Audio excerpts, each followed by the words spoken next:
Olá, meus irmãos, graça e paz seja convosco.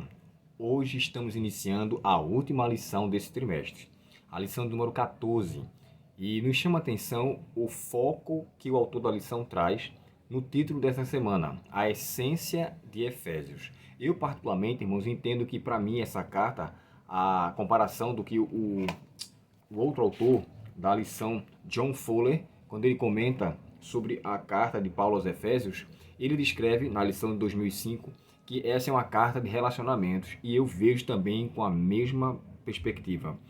A carta de Paulo aos Efésios, ele foca primeiro o relacionamento das pessoas com Deus e depois das pessoas umas com as outras. Só que o relacionamento das pessoas com as outras, ela deriva de um relacionamento genuíno com Deus. É tanto que o texto nos fala, pela graça sois salvos mediante a fé. Isso não vem de vós, é dom de Deus. Então, assim, não é mérito humano que a pessoa venha se salvar. Não há dádiva humana, não há nenhum tipo de condição que o ser humano possa alcançar a salvação. É um dom gracioso de Deus. É uma parte dadivosa, ou seja, Ele concede-nos essa condição para que alcancemos a salvação. Tanto a graça como a fé são denominados aqui como algo que é vindo proveniente, na verdade, de Deus tão somente. Não há nada que o ser humano consiga para ser meritório à sua graça. É Deus que concede. E aqui ele descreve não de obras para que ninguém se glorie. Então, assim, Paulo, quando escreve essa carta, eu tenho a percepção de que a importância dele era mostrar para os outros que a salvação era a dádiva de Deus. Não haveria possibilidade, nem necessidade, nem condição deles fazerem qualquer coisa para alcançar a salvação. Ah, eu vou fazer para ter. Não. Deus já tinha concedido. O que eles deveriam fazer era permitir com que a palavra de Deus fosse senhora, ou seja, fosse Senhor, perdão, em suas vidas. É tanto que ele fala por diversas vezes, né? No Senhor, no Espírito Santo, tudo atribuindo à divindade algo que não tinha condições de ser pela condição humana.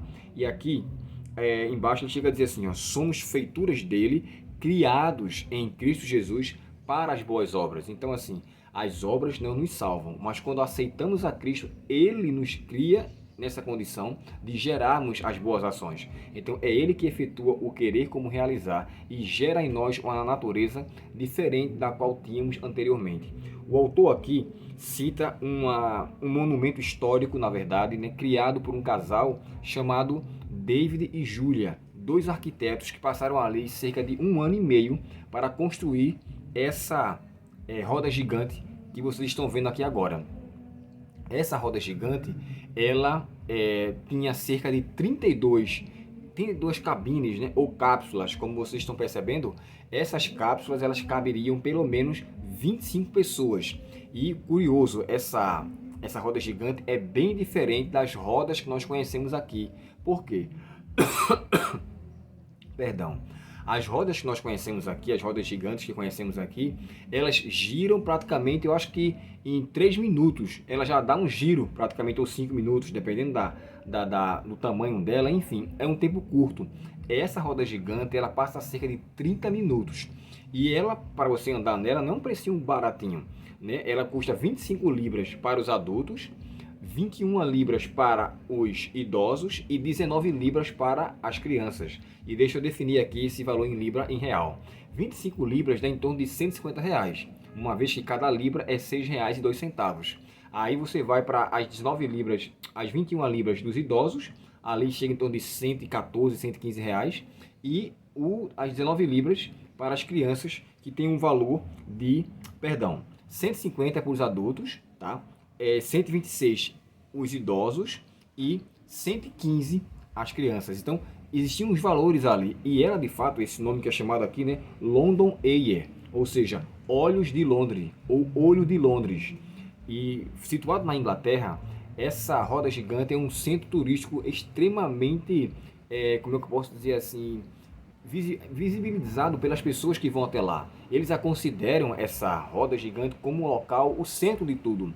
E o autor aqui faz a comparação de que essa roda gigante, aqui ele cita também um erudito, né, chamado Nicholas Thomas, onde essa roda gigante, assim como ela é o centro de Londres, na Inglaterra, e há quem diga que quando ela sobe, lá passa 30 minutos, né, para rodar todo o percurso, Quando ela sobe, você consegue ver o Big Ben, consegue ver as cidades lá da Inglaterra, de Londres.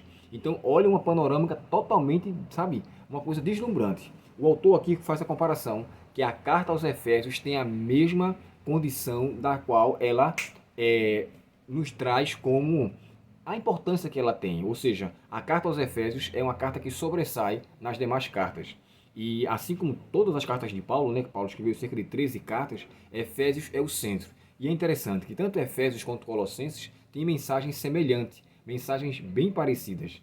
Mensagens essa que nos faz ver o conteúdo de todas as demais cartas. Paulo enfatiza a salvação pela graça de Deus e as demais cartas focalizam-se a mesma coisa.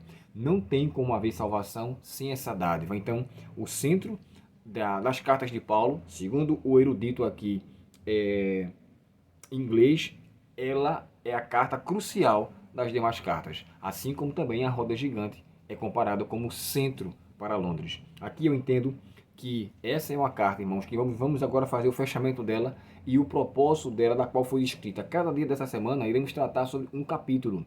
Logo, iremos estudar para ver a essência da carta de Paulo aos Efésios. Que Deus, portanto, nos abençoe e que investiguemos a fundo esse livro, essa carta, estudando-a para que, assim sendo, possamos aperfeiçoar o nosso conhecimento na graça e no conhecimento de Cristo Jesus. Oremos ao Senhor. Querido Pai Celestial, te agradecemos, Senhor, pela oportunidade de termos de finalizar este estudo com a Tua presença. E pedimos, Pai, que o Senhor nos ajude a extrair a essência para nossas vidas de cada capítulo que iremos estudar nessa semana. Dá-nos esta bênção e nos dá o discernimento, Senhor. Suplicamos em nome de Jesus. Amém. Deus te abençoe, um ótimo dia em sua presença, curta nossos vídeos e se inscreva em nosso canal. Que Deus te abençoe e um ótimo final de semana. Até logo.